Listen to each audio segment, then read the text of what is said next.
ஹalleluya, good morning. இன்னொரு விலையேற பெற்ற நேரம் நம்முடைய ஏசாண்டவருடைய வார்த்தைகளை தியானிப்பதற்கு வாங்க. இன்றைக்கும் நம்ம ஜெபத்தோடு தேவனுடைய சமூகத்துக்கு செல்வோம். இன்றைக்கும் தேவனுடைய வசனத்தை தியானிப்போம், ஜெபிப்போம். பரிசுத்தரே, உமக்கு நன்றி ஆண்டவரே. இன்னொரு முறை எங்களோடு நீங்க பேசுங்க. உம்முடைய சமூகத்தை தெரிந்து கொள்ளுகிறவர்களாக, உம் துணையை விரும்புகிறவர்களாக, உம்மோடு நடக்கிறவர்களாக உதவி செய்யுங்க. இயேசுவின் நாமத்தில் ஜெபிக்கிறோம் நல்ல பிதாவே, ஆமென். தேவனுக்கு ஸ்தோத்திரம். எப்படி இருக்கிறீங்க? நல்லா இருக்கீங்களாங்க? நிம்மதியா தூங்குனீங்களா? அநேக முறை நமக்கு இந்த உலகத்துல பலவிதமான போராட்டங்கள் வந்து கொண்டுதான் இருக்கும். ஆனா தேவனை நம்பி இருக்கிறவங்களுக்கு எவ்வளவு நம்பிக்கை இருக்கோ, தைரியம் இருக்கோ, எவ்வளவு பாதுகாப்பு இருக்கோ, நாம கவனித்தால், விசுவாசித்தால் நிம்மதியா நாம இருக்க முடியும். பாருங்க, தீமோத்தேயுக்கு எழுதின 2ஆம் நிருபம், தீமோத்தேயுக்கு எழுதின 2வது நிருபம் 4வது அதிகாரம் 17ஆம் வசனம் வாசிக்கிறேன், கேளுங்க. கர்த்தரோ எனக்கு துணையாக நின்று என்னாலே பிரசங்கம் நிறைவேறுகிறதற்காகவும் புறஜாதியார் எல்லாரும் கேட்கிறதற்காகவும் என்னை பலப்படுத்தினார். சிங்கத்தின் வாயிலிருந்தும் நான் ரட்சிக்கப்பட்டேன். தேவனுக்கு ஒரு நோக்கம் இருக்கு என் பேரிலே. நான் அவருடைய சுவிசேஷத்தை பிரசங்கிக்க வேண்டுமென்று, அதையும் நிறைவாக பிரசங்கிக்க வேண்டுமென்று தேவனை அறியாதவர்கள் கூட கேட்கும்படியாக தேவன் என்னை நியமித்திருக்கிறார். ஆகவே சுவிசேஷத்தை அறிவிப்பதில் முன் செல்லும் பொழுது ஏற்படுகிற தடைகளை, இடைஞ்சல்களை, சாத்தான் கொண்டு வருகிற போராட்டங்களை ஜெயிப்பதற்கு ஆண்டவரே எனக்கு துணையாக நின்று என்னோடு இருந்து என்னை பிசாசின் வலையிலிருந்து தப்புவித்தார், சிங்கத்தின் வாயிலிருந்தும் ரட்சித்தார். உண்மையா பாருங்க, யாரை விழுங்கலாம், எவனை விழுங்கலாம் என்று நம்முடைய எதிரியாகிய பிசாசு கெர்ஜிக்கிற சிங்கத்தை போல சுற்றித் திரிகிறானாம். பாருங்க, பேதுருவின் 1ஆம் நிருபம், பேதுரு எழுதின 1ஆம் நிருபம் 5ஆம் அதிகாரம் 8ஆம் வசனத்தை வாசிக்கிறேன், கேளுங்க. தெளிந்த புத்தியுள்ளவர்களாயிருங்கள், விழித்திருங்கள், ஏனெனில் உங்கள் எதிராளியாகிய பிசாசானவன் கெர்ஜிக்கிற சிங்கம் போல் எவனை விழுங்கலாமோ என்று வகை தேடி சுற்றித் திரிகிறான். உங்கள் எதிராளியா இருக்கிற பிசாசு கெர்ஜிக்கிற சிங்கத்தை போல எவனை விழுங்கலாமோ என்று வகை தேடி சுற்றித் திரிகிறான். எப்போது நாம தேவனுக்காக வாழ நினைக்கிறோமோ, நம்மை தடுத்து நிறுத்த அல்லது பயமுறுத்த, குறைந்தபட்சம் அட்டாக் பண்ணுவதற்காக அவன் சுற்றி திரிந்து கொண்டே இருக்கிறானாம். அதற்குதான் தெளிந்த புத்தியுள்ளவர்களாயிருங்கள். நாம நிலையா இல்லாம தடுமாற்ற புத்தியோட இருந்தா சாத்தானுக்கு பயப்படுவோம். அதுக்குதான் சாத்தானுக்கு பயப்படாதீங்க. பிசாசுக்கு நாம பயந்தா இன்னும் நம்மை அவன் விளையாடுவான், ஒடுக்கி விடுவான். அவன் கெர்ஜித்து கொண்டு சுற்றி திரிகிறானாம். பாருங்க, அவன் எவ்வளவு கெர்ஜித்தாலும் அவனுக்கு கொம்பு இல்லை என்று பிடுங்கிட்டாரு. என்னங்க, பிசாசனுடைய மரணத்தின் முள்ளை அவர் உடைத்திட்டார். நம்மை இனி யாரும் மரணத்துக்கு நேராக நம்மை அனுப்ப முடியாதுங்க. நாம மரித்தாலும் உயிரோட தான் இருப்போம். காரணம், நாம ஆவிக்குரிய வாழ்க்கையை வாழ்கிறோம். கிறிஸ்துவுக்குள்ள இருக்கிறவங்களுக்கு மரணம் இல்லை. அக்கினி கடலாகிய 2வது மரணம் இல்லை. இந்த உலகத்துல எல்லாரும் மரிக்கணும் தாங்க. மரித்தாலும் கூட இந்த உலகத்துல நம்ம பரலோகத்துல இருப்போம். ஆகவே நாம என்றைக்கும் வாழ்கிறவங்களா இருப்போம்.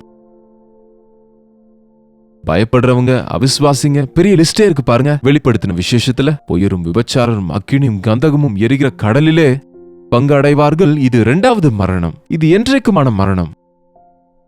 ஆண்டவர் நம்மை தப்புவிப்பதற்கு நிரந்தரமான நரகத்திலிருந்து தப்புவிக்க விரும்புகிறார். பிசாசின் வலையிலிருந்து விடுவிக்க விரும்புகிறார்.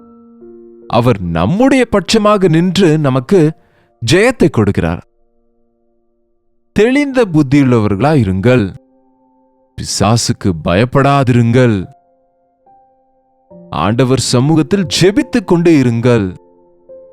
ஆண்டவர் எப்போது நம்ம பக்கத்திலேயே இருப்பார் என்றால், அவரை நம்ம தேடும் போது தேவனிடத்தில் சேருங்கள், அப்பொழுது அவர் உங்களிடத்தில் சேருவார். என்னை நோக்கி கூப்பிடுங்கள், நான் பதில் கொடுப்பேன்.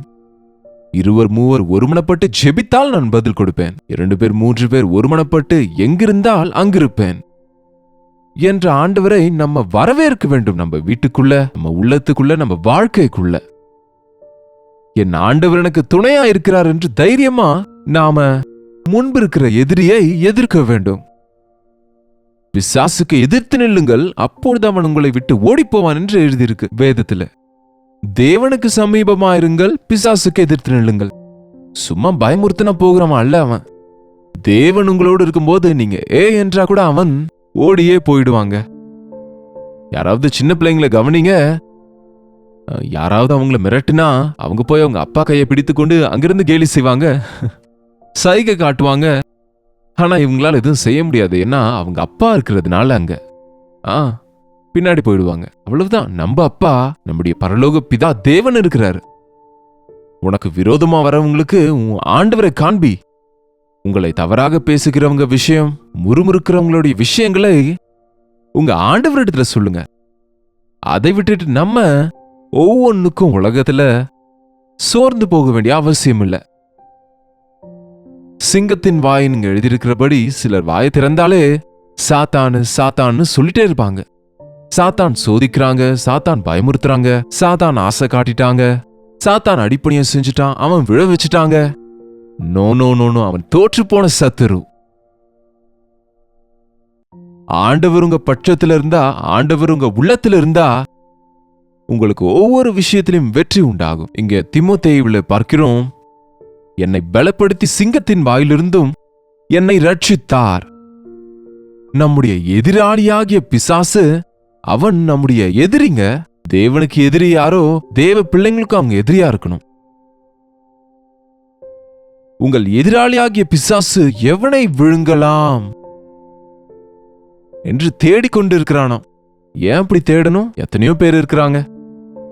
யாரு தேவனுக்காக வாழ நினைக்கிறாங்க, யாரு தேவனை நம்பி இருக்கிறாங்க, யாரு விசுவாசத்துல வளருகிறாங்க, அவங்களையே அட்டாக் பண்ண பார்க்கிறான் பிசாசு. நம்ம எப்படி எதிர்ப்பான்னு உங்களுக்கு தெரியுமாங்க?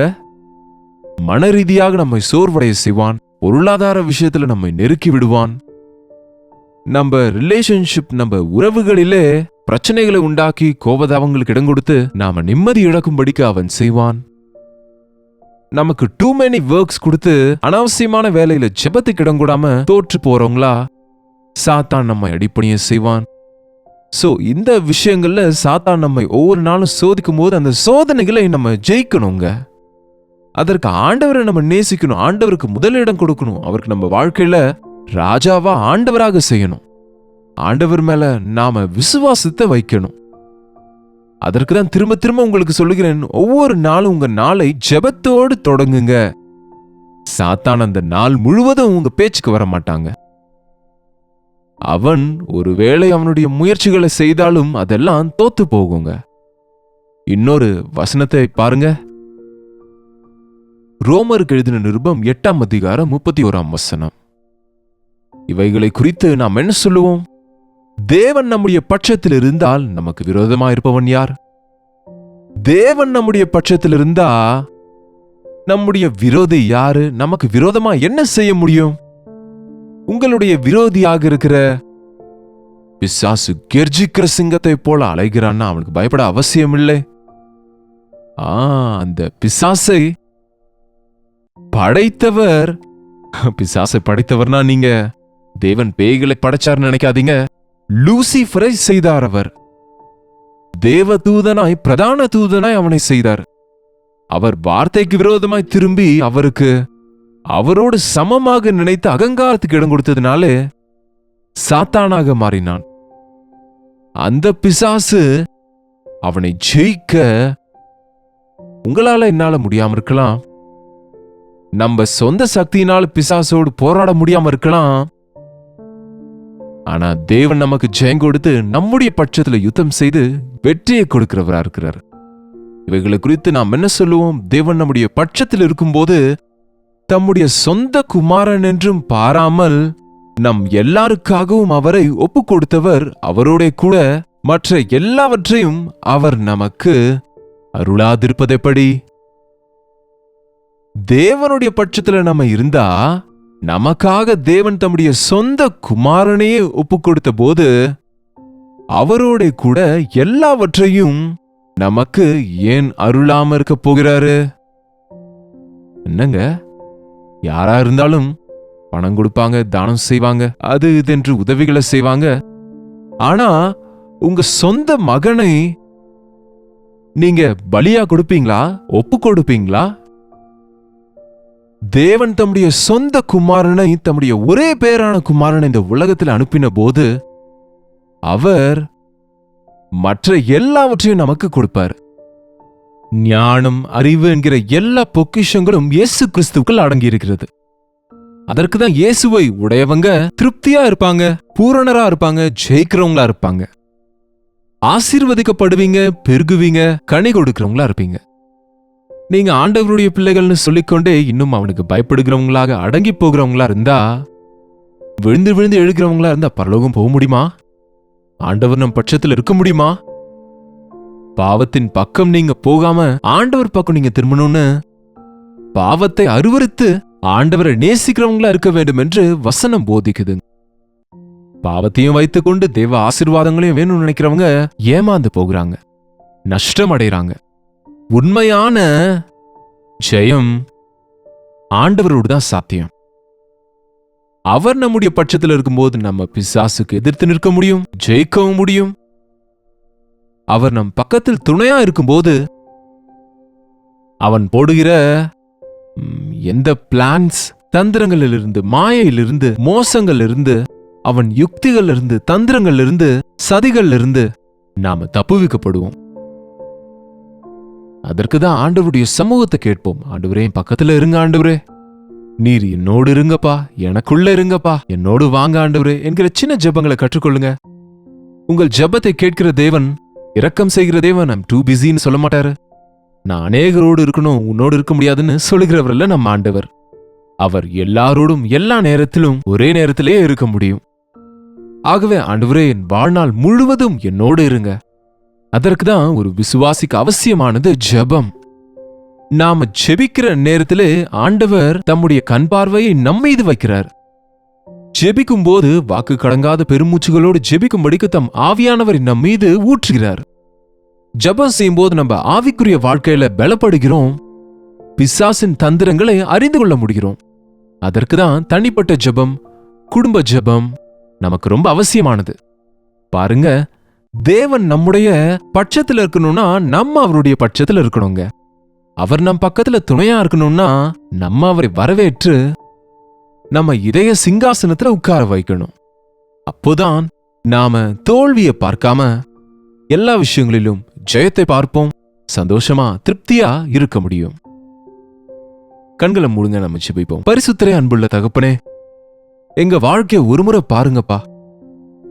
ஜெபம் இல்லாதவங்களா இருந்து உமக்கு தூரமாகிவிட்டு சாத்தானுக்கு நெருக்கமாகி பிரச்சனைகளிலே சிக்கிக் கொடுக்கிறோம் அப்பா.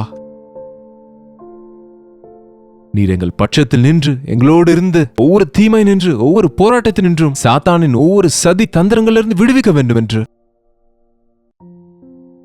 எங்களை நேசிக்கிற தேவனாய் நீர் இருக்கிறீர் என்று உணர்வதற்கு, உம்மோடு தொடங்கி உம்மோடு முடிக்கும்படிக்கு ஒவ்வொரு வேளையிலும் உம்முடைய கிருபை பார்க்கும்படிக்கு, கர்ஜிக்கிற சிங்கத்தை போல திரிகிற சாத்தானின் வாயிலே சிக்காமல் தேவனுடைய வேலையிலே காப்பாற்றப்பட்டு எங்கள் பேரிலே உம்முடைய திட்டங்கள் நிறைவேறும்படிக்கு எங்கள் ஒவ்வொருவருக்கும் உதவி செய்யும்படியாக இயேசு கிறிஸ்துவின் நாமத்தில் ஜெபிக்கிறோம் பிதாவே, ஆமென்.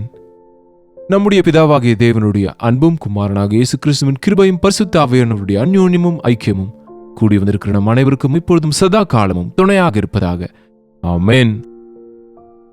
தேவனுக்கு ஸ்தோத்திரம். உங்களுடைய ஜெப விண்ணப்பங்களை, பாரங்களை நீங்க எங்களுக்கு தெரியப்படுத்த விரும்பினால் 8939801234 என்கிற எண்ணிற்கு ஒரு டெக்ஸ்ட் அல்லது வாய்ஸ் மெசேஜ் மூலம் வாட்ஸ்அப் பண்ணுங்க. உங்க பட்சத்துல நாங்க ஜெபிக்கிறோம், நீங்களும் ஜெபிங்க. தேவன் நிச்சயமா நமக்கு ஜெயத்தை கொடுப்பார். அவர் நம்மோடு இருக்கிற தேவன், நமக்குள் இருக்கிற தேவன். அவரை உடையவர்கள் பாக்கியவான்கள். அப்படிப்பட்ட கிருபை தேவன் உங்களுக்கு கொடுப்பாராக.